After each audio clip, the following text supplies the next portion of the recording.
Hello, Hasina বলছি দিল্লি থেকে। কে বলছেন? হ্যালো। ও মা গো, ও বাবা গো, জীবন শেষ হয়ে গেল রে।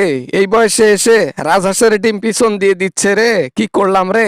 কার নির্দেশে দুর্নীতি করলাম রে? জীবনটা শেষ করে দিল রে। এই কে তুমি? চিৎকার শুনে মনে হচ্ছে আনিসুল হক বলতেছো। ওরে বাবা রে বাবা, চিৎকার করতেছো কেন বাবাজি? এই নটি, তোমার জন্য, তোমার জন্য। তুমি একটা কুলাঙ্গিরিনী। তোমার জন্য। তোমার জন্মের ঠিক নাই। এই জন্য দুর্নীতি করলা তুমি, শাস্তি পাচ্ছি আমরা। পালাই গেলা তুমি, ধরা খাইলাম আমরা। এই কি বলে এগুলা জাতা? কেন যখন দেশের মধ্যে ক্ষমতায় ছিলাম টাকার যে পাহাড় গড়েছো, ওইটা কার জন্য গড়েছো? আমি সুযোগ করে দিয়েছিলাম তাই কিন্তু গড়েছো।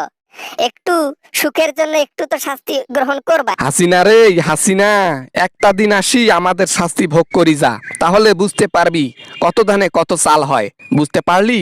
বুড়া পুটকির মধ্যে যখন সিদ্ধ ডিম দেবে না, চিৎকার করে জেল মাথায় তুলবা। কি বলো? তোমরা হচ্ছে রাজনীতিক একজন মানুষ। তোমরা হচ্ছে মন্ত্রী, সর্বোচ্চ লেভেলের পাওয়ারের লোক। তোমাদেরকেও টিম দিচ্ছে? কি বলো এগুলা জাতা? হ্যাঁ, তে ডিম দিবে না? এই জন্য তো মাঝে মাঝে জেলখানার সামন দিয়ে যখন প্রশাসন নিয়ে যায় না, তখন হাসি, মাথা কাজ করে না, পাগল হয়ে গেছি রিমান্ডের জ্বালায়, ডিমের জ্বালায়। এ ডিম মুখ দিয়ে যত খাই নাই তত পুটকি দিয়ে খাচ্ছি। বাপরে বাপ, কষ্টের সীমানা নাই ম্যাডাম। শোক আপনার জন্য, শোক আপনার জন্য।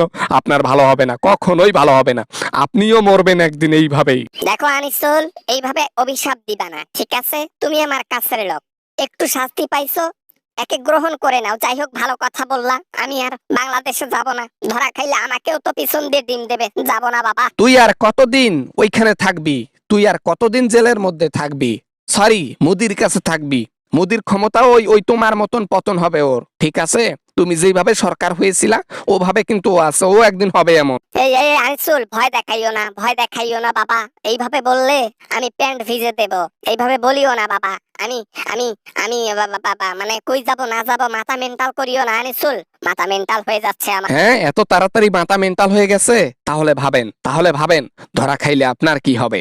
ধরা খাইলে আপনার পেছন দিয়ে বড় বড় রাজহাঁসের ডিম নয়, মুরগির ডিম নয়, হাঁসের ডিম নয়, ডিরেক্ট উট পাখির ডিম দিবে। ওরে মারে, ওরে বাবারে, কি বলে এগুলা? কি বলে এগুলা? মাথা নষ্ট করে দিল দেখি। হ্যাঁ আনিসুল হক, এই এই কি কি কি কি বলে এগুলা? হ্যাঁ আমাকেও দেবে? হ্যাঁ, আমি তো সরকার, আমাকে একটু স্পেশালে রাখবে না? হ্যাঁ, রিমান্ডে নেবে নাকি? আপনার কি মনে হয় হাজার হাজার মানুষকে হত্যা করে তারপর আপনি দেশ ছেড়ে ভেগেছেন, আর আপনাকে আসলে জামাই আদর করবে, বউ আদর করবে? হ্যাঁ, এখানে আসেন আগে, তারপর দেখেন আপনার শাস্তি কত দূর হয়। আমাদের চাইতে 10 গুণ বেশি আপনার হবে। দুর্বল, আর দেশে যাব না। এখানে আমি পুটকি মারা দিয়ে থাকবো মোদির কাছে, এটাই ভালো। দেশে যাব না।